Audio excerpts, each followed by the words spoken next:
In Pack Manager, click Edit button and change any color by selecting a different one.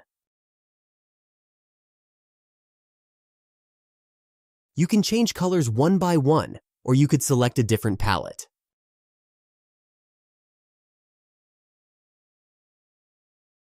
If you're not sure which color is which, right-click Identify.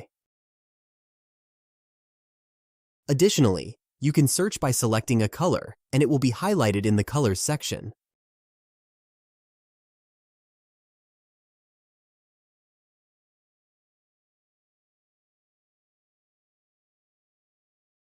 You do have an option to shuffle existing colors.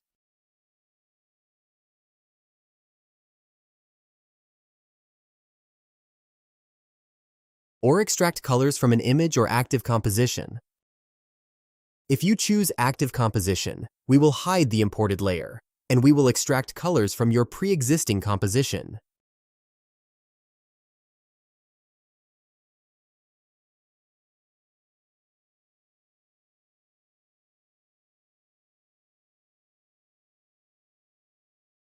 Or if you're not happy with pre-existing palettes, type the palette you like, and AI will update colors for you, but it will use your existing colors as a base.